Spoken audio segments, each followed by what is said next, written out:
Running today with the Intel Arc B580. This is a 2024 video card with 2560 shaders. It's got 12 GB of VRAM, running at 2800 MHz on the core clock, 2375 MHz on the memory clock, 192 bits bus width, and today we're gonna pair it up with this i9 10 Gen with 10 cores and 20 threads. Let's jump in a couple of games with this video card and see how it holds with resizable bar. Let's go. Let's jump into Forza and see how it's running with this video card, because if I remember correctly, I got all kinds of effects here. Intel XESS sharpening 0.5, and it's put to performance. Let's turn it off and see how it's running with this. Link graphics, everything is put to extreme. I don't know, ray tracing high, everything. Ooh, 1080p unlocked and without any upscaling, and see how it's running. Maximum load on the core 59 is reaching 60 degrees and 8.3 gig of VRAM utilized. How many watts? Under 300 watts. Beautiful. Wait, under 300 watts. So I got 300 watts, 75 on the GPU and 75 on the CPU side. CPU side is actually doing fantastic with 30% on the CPU with 54 degrees. You don't know how many things I put a fan on this i9, you know, a 3-fan IO on it, and I use a zip tie and hang it on the side of the computer. I'm gonna show you here how it looks, seriously, because it's stupid. I had a 1-fan IO on the CPU and it was reaching 70. When I tested this video card with this, I seen 100 degrees on the CPU and I said, turned it off, and I was like, let's see how this video card is running with this CPU, but not overheating the CPU because it was throttling. By the way, it says 4.8 there, yeah, but in CPU-Z it shows that it's on 5000 MHz. So this MS Afterburner is not showing properly in this occasion. I really like how it's working here. Without any upscaling, you can actually see the video card is doing a fantastic job. 8.2 gig of VRAM. Water side on the CPU with the video card is not reflecting what is on the plug, because I started reading online and I was like, what do you mean it's not showing? I was like, yeah, it's not showing the proper wattage, you know. So I think this wattage that is showing here in MS Afterburning only for the core and the power that is taking it from PCI Express. So I can say this is even like this, it still doesn't matter too much because it has nice thermals. The GPU is not overheating. Everything is good with this. So if I put a resizable bar with this computer, you can actually see the video card is doing a fantastic job. I'm on maximum details and I got this type of performance. It's beautiful. Good temperature, maximum load, 8.1 gig of VRAM utilized. I got 12 available. So the idea today is to see how it's performing. I had problems here, you know. I had problems with this computer in this game, you know, last time without resizable bar, and hopefully I get now FPS. Look at the CPU. I've seen 70% load on the CPU on an i9 10 Gen. Holy smoke, this game is utilizing the CPU. All right, I don't know the settings. I don't know what I had left. Usually it carries the settings, but in this situation you can actually see I got like 60 FPS.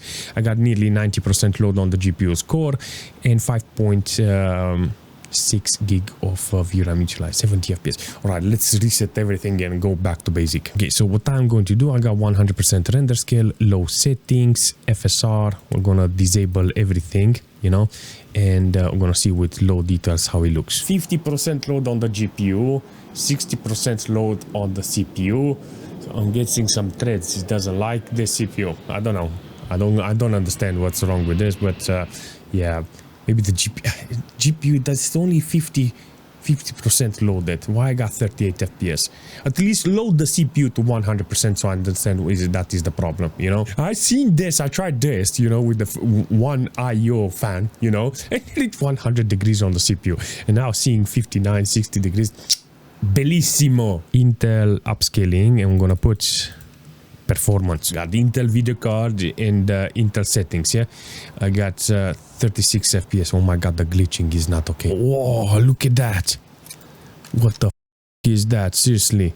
Fix driver support with Starfield with Intel GPUs. Maybe in the future they will fix it, but in this situation I'm 100% sure this is not okay, you know. We're gonna find some games, you know, maybe it's working with this upscaling, maybe in other games is okay, you know, but in Starfield it's not working with XESS.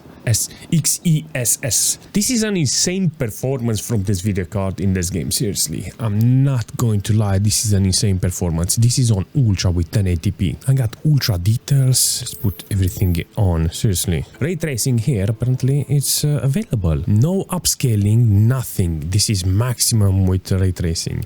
This is gonna be very interesting because the performance here, it's spot on what I was expecting. A lot of wattage utilization. I got 350 watts consumption from this, but there I got only 160.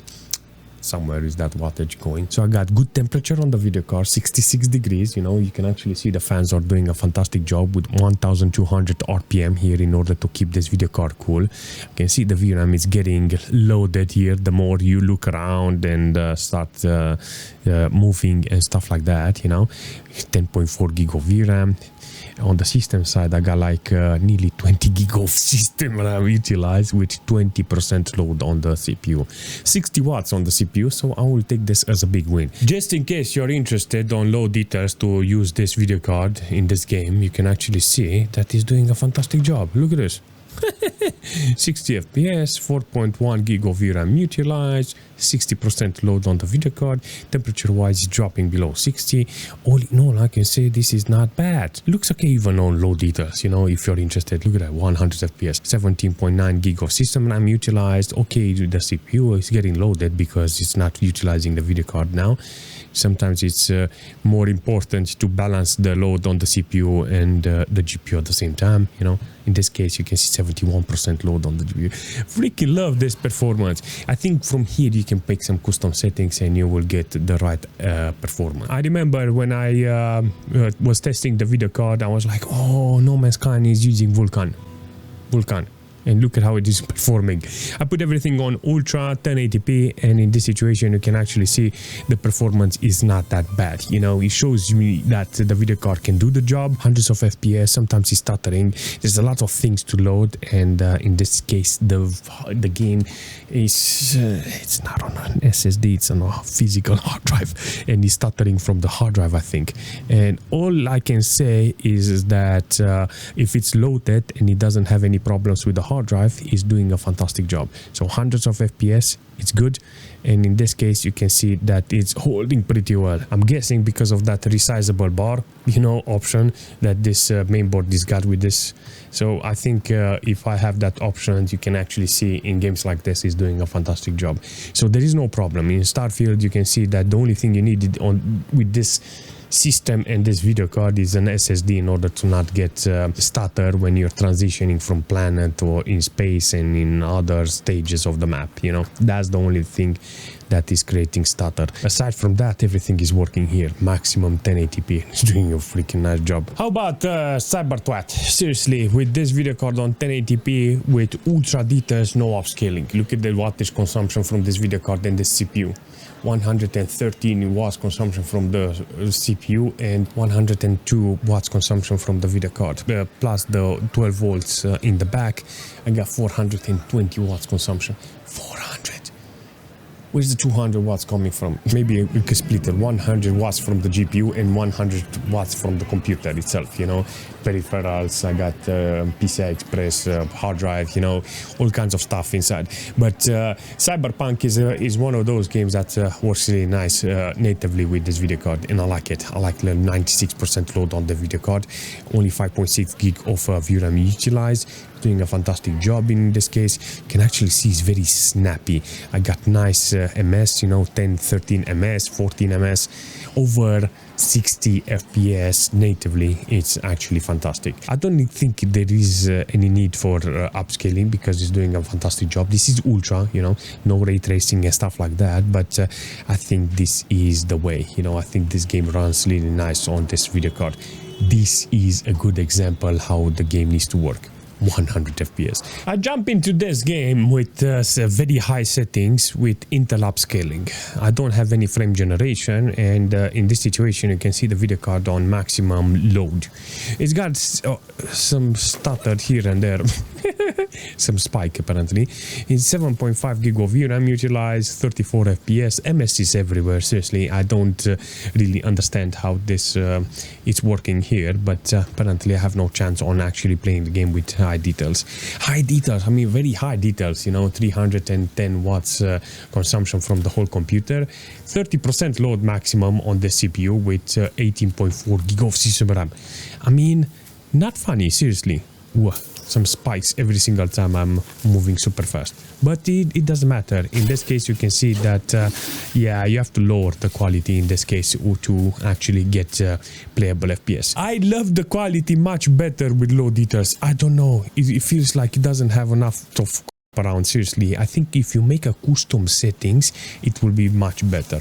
All right, so still got almost full load on the video card, 90% now, 87 or something like that, but it has lots of FPS, 60-70 FPS on low details. I'll take it, but you can actually see now it's working much better. In this situation you can see the video card is maxed out. I got everything turned on at maximum and it looks fantastic. You know, the quality, it's actually there with this game and I love it, seriously. I got only 4 gig of VRAM utilized with this GPU and this computer. On the CPU side I got like 25% load on the CPU with only 50 degrees on the CPU. Not bad, you know, considering what I have. It's utilizing the video card and the system properly. There's no problem on, how should I say, adjusting it, because sometimes I'm 100% sure that if I play the game, I'm gonna see that it's being utilized a lot. The more I go on the map, I get more VRAM utilization. 12 gig of system RAM utilized from this. It's not that bad, you know, when it comes to this computer. All in all, I can say is very adequate. Under 300 watts, holding pretty well, but I will never keep it with maximum details. I will disable stuff. I put literally every single quality there in the game. And in this situation it doesn't have Intel upscaling, it's just passive, and hopefully it's gonna be much better in the future, you know. It turned out to be a very productive test to see this video card with resizable bar, you know, resizable bar. Never thought it was gonna influence the video card's performance, but I like it. I like the performance this video card is offering. One thing I do appreciate is the temperature. Oh my god, it's so cool, seriously. I mean, not on the design of the video card, because it's really nice to see this video card, how it looks. It's got that steel legend on the name with LED. I like the performance this video card is offering here with this computer, you know, with this CPU. I like it, seriously. I love the performance, and it's an awesome idea to have in consideration if you're interested on a budget video card, you know. Some people don't have enough money to buy a new computer and a brand new video card, but this is a very good alternative. And in a situation like this, I have to be very careful recommending a video card like this if you don't have a new computer, because you manage to see it without resizable bar, it's a mess, you know. So at this stage I'm thinking to make this next video with a different version of a card, but almost on the same price. If you don't have some high-end games that you want to play, don't want to play 200 FPS, some new Call of Duty, or some games that requires high refresh rate, you know, and being competitive and better, yeah, then I don't think you need that. I think even this, I'm actually curious how this video card is working with a lower CPU than this i9, you know, like an i5 or an i3. Does it help the CPU? Does it run it on maximum?